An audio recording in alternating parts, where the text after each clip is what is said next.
New video. In this video, we're going to be covering something that is different from what we have covered in the last few videos, in which we'll be looking at a brief overview of Python and its uses as well as essentially how it works as a programming language. The last few videos we covered in this series were mainly looking at the concepts of coding such as the loops, conditions, print statements, and so on and so forth. So the first thing that I want to point out about Python is that it is a high-level general-purpose programming language. It is a very popular programming languages used nowadays that many people start off with because of its simplified syntax, and it is also easy to understand in terms of readability. For example, as we've seen in the first video where we printed out hello world, we saw that in order to print out hello world in Python and terminal, all we needed to do was have the print and then open and close parentheses, and then inside those parentheses we had hello world in quotation marks. And when we run this print hello world statement, it outputs hello world to the terminal, and we can see how it's easy to read this. So basically, Python is versatile as it is used in many computer science specializations, and it can be used in the fields of data sciences, web development, software prototyping, and more. We've also seen that we can use libraries and modules to solve our tasks faster in Python, and that there are many libraries that we can use. Python is also an interpreted language, which means that there's another program which is called an interpreter that reads our source code, which is basically the collection of code in our programs or the programming languages we use, and compiles and runs it from top to bottom. Basically, the compiler translates the source code into machine code, which is what the computers can read as computers can only understand zeros and ones. So a powerful feature that I'm going to demonstrate in the last few minutes of the video is to apply a blur filter to an image that I saved here in my program. So here I have my main.py program, and then here I have a forest.jpg image. So here's just file loading, please wait. So let's wait to show the image. So here we have the image, and so basically what I'm going to be doing is applying the blur filter. So there's basically a library in Python which is PIL. So the way that we do this is that recall in our libraries and modules video we had import and then we had from import. So since I'm going to be only using two modules which are called image and image filter, I can just simply use from import. And recall that import is when you're just using import, you could just use it if like you have a lot of functions or modules that you want to use. While if you have from import, you can simply just have you use from import when you're only using like a few functions or modules, and when you're using those functions and modules, you don't need to do the module name dot. You could just simply go on to using those functions and modules. So here I have from PIL, which is basically stands for Python Imaging Library. And so from that PIL library, I'm going to import the modules called image and image filter. So basically we're going to be using these modules throughout our program in order to achieve the blur filter on this forest.jpg image we have. So after I've imported this two modules, what I'm going to do is that I'm going to declare a variable called before.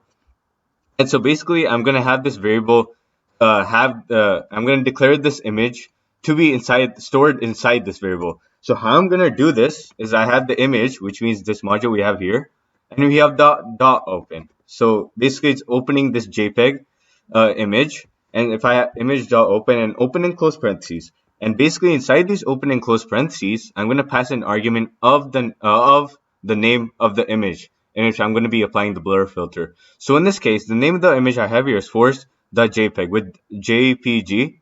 So in quotation marks, I'm going to have the name of the image. So forest.jpg, which is kind of a similar format to the print statement. We had the print, open and close parentheses, and we had in hello world we had to include the quotation marks, and we had print hello world in order to output that to the terminal. It's a similar idea here where we have image.open and then open and close parentheses, and we have the name of the image that I want to apply the filter to in quotation marks.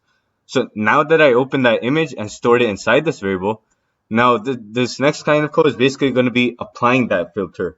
So I'm going to basically declare another variable, which is going to be basically mean the resulting image in which I'll have been applying the blur filter. So here we have after equals before, which is the image up here, and then we have before dot filter, which means I'm going to be applying the image filter blur, and I'm going to use this image dot filter, so image filter, which is the other module we used up here, and we have dot, and we can gain access to the blur, which is basically going to achieve the effect of blurring the image.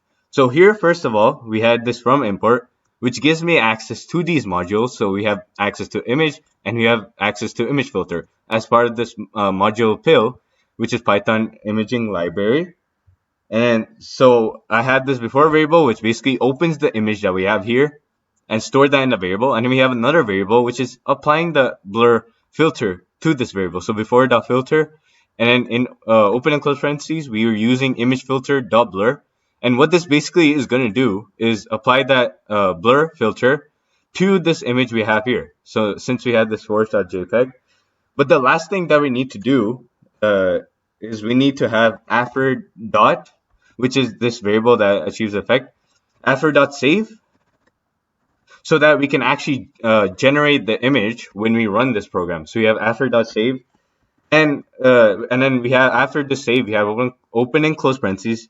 Inside these open and close parentheses, I'm gonna so basically inside these quotation marks, I can just specify what I want the file name to be, and so I can see so that basically the image, I'm gonna be naming it as something called blur forest blur dot jpeg. So forest blur dot jpeg, and so basically it's gonna generate the image with the name of forest blur dot jpeg. It's gonna save the image as forest blur dot jpeg, and when I run this, then you can see that it's going to generate a new image we see here in files. So we have the main.py program we have forest.jpg, and now we see forestblur.jpg. And so basically just saving it, and we can name it anything we want, but for the sake, I'm just going to name it forestblur.jpg. So here's the blurred image. Now, it may not seem like apparent when you see it blurred, because it's pretty small here. So I basically saved these images on my laptop. So here's the image, the normal image, and then here we have the blurred image. Now, if you can see that it's being a little bit blurred here. So you see that this image blurred is blurred a little bit, and so basically that's how we're able to use the advanced features of Python in order to achieve image filter. So now the next thing I'm going to be going over here is I'm going to be applying the box blur. Now basically box blur is another type of blur filter in which each pixel of the image has a value equal to the average value of all of its neighboring pixels in the initial image. So basically this is another type of blur filter we can use. And so basically how we're going to do this is that instead of blur, which we have here as part of the image filter module, we're going to have image filter dot box blur, and then I'm gonna have open and close parentheses. And so we have this box blur, which is another function we can use as part of this module called image filter. And so I have box blur open and close parentheses, and inside these parentheses I can specify the intensity of the blur. So I can basically specify how much I want this image to be blurred. So in this case, and then it's basically expecting a number. So I'm just going to give, for example, box blur 5. And now if I run this, now it's going to basically save it as the same file we have here, but it's going to reload. It's going to be resaving this as the box blur image we have here. So that's why we had this after dot save.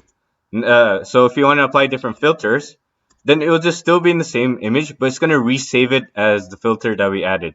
So we have this, initially we had this blur, which created this new file for us. And then we had this box blur 5. And now it's basically, we have to go to the same file, but then we see that it changed. So it's now not the initial, like the normal blur. Now we see that it's the box blur that we added as the new filter that we applied. So we have this forest.jpg, which is the normal image we have. You see the forest blur.jpg. And we see that it has been blurred more compared to last time. And so if you want to increase the intensity of the blur, which is make it more blurry, then we can increase this number. For example, I'm just going to do 8. And now if I run this, it's going to save this new image and apply, save those changes to this image and make the box blur intensity higher. So now that we see this box blur is higher in intensity, now if you want to make it less blurry, now we can just say another number. So basically, the higher the number, the higher the intensity of the box blur. So if I wanted to make it not really blurry, I could just do box blur 1. Now if you rerun this, it's going to resave this image to be less blurry. So now you can see that it's not that apparently blurry, but it's using this box blur with an intensity 1. So it's not that blurred compared to the other box blurs we used, like box blur 5 and then box blur 8.